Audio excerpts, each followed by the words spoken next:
السلام عليكم ورحمة الله وبركاته. ازيكم؟ عاملين ايه؟ يا رب تكونوا بخير. اللهم صل وسلم وبارك على سيدنا محمد عليه الصلاة والسلام. النهاردة بقى ان شاء الله معانا وصفة جميلة ولذيذة وحلوة واخر شياكة. كيكة تايجر سهلة جدا جدا ومكونات برضو بسيطة جدا ومعظمها عندنا في البيت، مش مكلفة خالص. 3 دقايق وهيطلع معاكي احلى كيك تايجر زي ما انت شايفة الجمال. يلا نبدأ بسم الله على بركة الله. المقادير بتاعتنا معايا هنا 3 بيضات بدرجة حرارة الغرفة.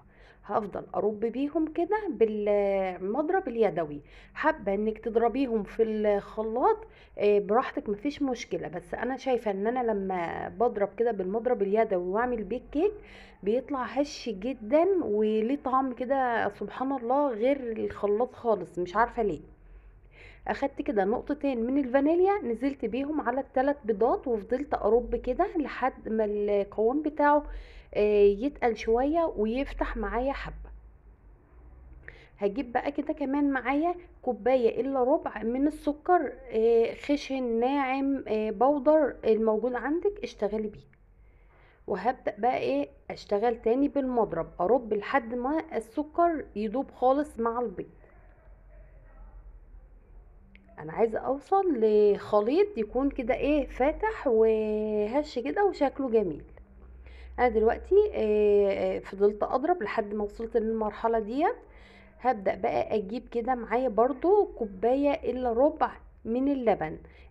ده اللي انا ماسكاه ده، انا عارفه المعيار بتاعي. ومعايا هنا كمان ربع كوبايه من الزيت. ده برطمان، بس هو بياخد يعني نفس حجم الكوبايه المج اللي انا بشتغل بيه. ده برطمان الصلصه، مليته كده كله الا ربعه لبن، ونزلت بيه على الخليط وفضلت برضو ارب تاني. هنا بقى مرحله الدقيق معانا 2.5 كوباية من الدقيق الفاخر الناعم، يكون منخول. انا بنخله وبنزل بيه في الكيس عادي، واحط عليه معلقه كبيره من البيكنج باودر. تمام. وهفضل بقى ايه ارب الخليط بتاعي واحده واحده كده. عادي ايدك تبقى سريعه، مفيش مشكله. تمام. وكل ما يدخل هوا في الخليط كل ما يبقى جميل وكل ما يبقى هش وكل ما يبقى منفوش. هفضل اقلب بقى الدقيق بتاعي كده بالطريقه ديت. تمام. احنا لسه برضو ما وصلناش للقوام اللي احنا عايزينه.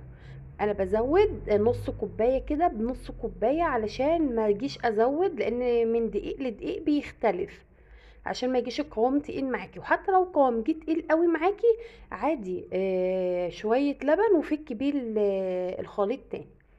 تمام. فضلت اقلب كده لحد ما تجانس كله كده وحسيت الخليط بقى جميل كده، وهو ده القوام اللي انا عايزه اوصل له. بصي انا بضرب ازاي من فوق لتحت علشان الدقيق يطلع لتحت في القاع. هقسم بقى الخليط بتاعي بالطريقه ديت. تمام. القوام اللي انا وصلت له ليه ده لسه هضيف له برضو حاجات، يعني احنا كده لسه ما خلصناش.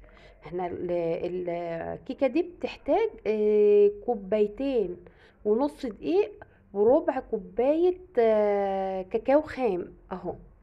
انا حطيت هنا على الجزء ده الكاكاو، وفضلت كده ايه ادمجه بالعجينه لحد برضو ما اوصل للقوام المطلوب.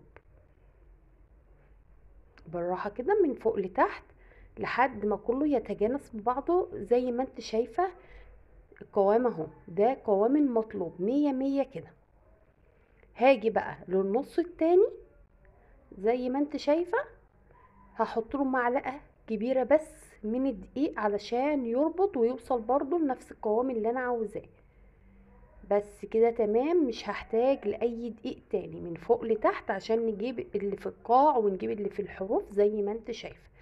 بس خلاص كفايه كده. هبدأ بقى ان انا اجيب الصينيه بتاعتي اللي انا هبطنها علشان اشتغل فيها. هتجيبي معلقتين جنبك كده في كل خليط هتحط فيه معلقه كده علشان ايه نبقى نستخدمها. انا معايا القالب ده هو كبير طبعا على الكيكه، انا مش عاوزاها عاليه قوي. الصينيه ديت كبيره على المقادير ديت. محتاجة صينية مقاس 18 بالظبط. هدهنها كده زيت. تمام، هتدهنيها كده وهتجيب الطروف بتاعتها، بحيث انا عاوزه الكيكايه بتاعتي ما تلزقش، لان انا عايزه اخرجها في طبق تقديم واقطع براحتي. حطيت معلقه دقيق وهبدا كده الف الدقيق في الصينيه كلها. طبعا الزوايد ديت هقوم حطاها تاني في الكيس، او تستغنى عنها في اي طبق بقى، في اي حاجه. بس كده صينيتي اتغلفت معايا وزي الفل. هبدا اجيب بقى الخليط الفاتح واحط كده منه شويه، بس انا كده ايه كترت قوي، ده انت المفروض يكون معاكي معلقه، هتحطي معلقه من ده ومعلقه من ده. عشان كده بقولك هاتي معلقتين خلوهم جنبك، لان انا كده ليطت الدنيا خالص. تمام، حطيت الاول معلقتين من الخليط الفانيليا، وحطيت فوقهم معلقه من الخليط الشوكولاته، وهرجع تاني احط معلقه من خليط الفانيليا، وهرجع تاني احط معلقه من خليط الشوكولاته، وهكذا لحد ما كل الكميه اللي معايا تخلص. احنا بنعمل ليه كده؟ علشان طبعا كلكم عارفين عشان نطلع شكل التايجر للكيك. طبعا انا ما كانش عندي خلق انزل معلقه بمعلقه، قفلت الكاميرا وبقيت احط حبه بحبه يعني كتير اهو. وده الشكل النهائي. شايفه الجمال، شايفه الاشكال، شايفه الالوان، منظرها تحفه. اخبطها كده خبطتين تلاتة فوق الرخامه تخرج الفقاقيع. زي ما انت شايفه الفقاقيع اللي طلعت فوق دي بتبقى شكلها كده مش ظريف جوه. في الكيكه بتبقى منفخه كده، عامله زي البلالين منفخه من جوه، فالضربتين دول بيخرجوا لك الهواء ده، وبتطلع معاكي اسفنجيه جدا. هندخلها الفرن كده لمده نص ساعه تقريبا، درجه حراره 180.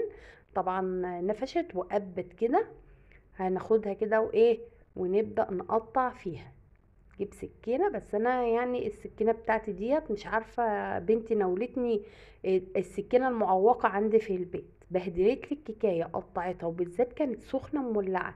يعني الكيكه ما تقطعهاش وهي سخنه كده، علشان هتقعد تعمل فرافيت منك. بصي شكلها من النص عامل ازاي، منظرها تحفه، شكل وطعم ولون وريحه حلوه قوي قوي قوي قوي. في ناس بتسألني وش الكيكة بيتحمر كده ازاي، ويعني بيعمل طبقة كده محمرة.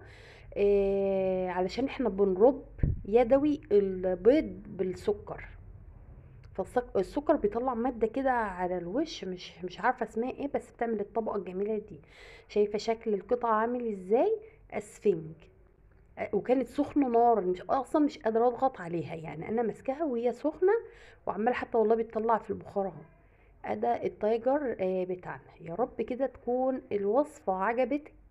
ما تنسيش بقى اللايك والشير والاشتراك علشان يوصلك كل جديد. والسلام عليكم ورحمه الله وبركاته.